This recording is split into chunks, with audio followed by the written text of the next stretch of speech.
香港今日正式踏入數碼廣播，行政長官曾蔭權稍後就會喺尖沙咀文化中心主持數碼廣播嘅啟動儀式，咁同鄧俊輝傾下先。輝仔，係儀式就快開始啦，係嘛？係啊，梁家榮，儀式咧會喺晚上7點鐘就會開始㗎啦。而家咧就工作人員咧係進行緊咧最後嘅彩排㗎。咁隨住咧儀式嘅啟動之後啦，香港就會進入咧數碼地面電視廣播嘅年代㗎啦。咁本港咧已經有一半嘅地方啦可以接收到數碼廣播，包括68條嘅公共屋邨。但係啲私人大廈咧仍然咧係未有呢個天線係接收數碼廣播㗎。咁有住戶咧就自己裝一啲家居天線，希望咧可以第一時間接收到數碼廣播。由洪依文報道。呢個位於中環半山區嘅私人住宅收睇到數碼電視，畫面效果良好。不過原來大廈仍然未改裝天線，根本接收唔到數碼電視。呢個住宅睇得到，都係全靠呢一塊平板天線，擺近個窗口就直接接收到數碼信號。呢個天線嘅功能咧，就即係等於暫時可以接收到信號，唔使等嗰個大廈2-3個月先至收到咯。但係我哋試過有啲地方係四圍都有大廈，但係都可以接收到。數碼電視係反射波嚟㗎，唔需要直接向嗰個發射站已經接收到㗎啦。全港就有唔少私人大廈未改裝天線，暫時收唔到數碼信號。不過有40%公屋屋苑已經收得到。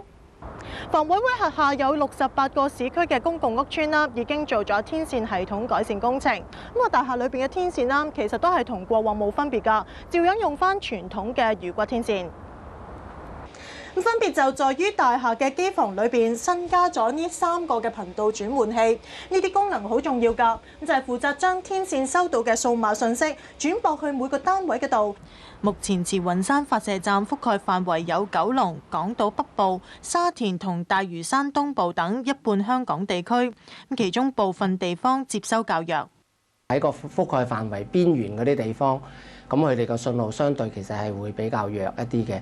舉個例，如果去到油塘或者係喺九龍東最邊嘅地方咧，咁因為地理位置嘅問題啦，咁佢可能已經係收得比較差。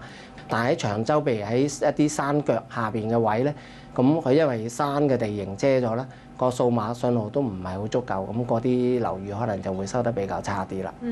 到出年8月會再多6個發射站投入運作，到時覆蓋率會升到75%，而且接收能力更加強。亞洲電視記者洪依文報道。大家又知唔知道咧？自己住緊座大廈接唔接收到數碼廣播呢？電信管理局咧由下個月15號咧開始咧，就會透過網站，等市民可以查下自己所住個區或者嗰個大廈能唔能夠咧接收到呢個數碼廣播㗎。抽到嘅嗰種市民咧喺到時咧就可以係喺上網就可以咧係攞到有關佢哋喺某一個大廈嗰個關於數碼地面電視覆蓋嘅資料。嗰個資料庫咧主要就其實針對咧係俾嗰啲業主或者係即係嗰個大廈嘅大廈管理處或者係嗰個業主係知道嗰座大廈嗰個屋頂係咪可以嗰個公共天線接收嗰個信號嗰個水平。輝仔啊，喺數碼廣播嘅初期咧，睇數碼電視一定要用機頂盒啊。咁依家機頂盒都幾貴嘅喎，有冇機會減價？咁啊，我記得頭先我同啲生產商傾過啦，佢哋話遲啲咧機頂盒咧就會減價㗎啦，因為咧隨住咧機頂盒嘅生產增加，市場供應多咗，價格咧自然就會下跌㗎啦。生產商咧又提醒我哋啦，而家機頂盒嘅種類啦同埋款式都好唔同㗎，咁市民揀嘅時候咧要小心啲。由李卓文講下。現時市面上有多款嘅機頂盒，咁究竟市民係咪識得揀呢？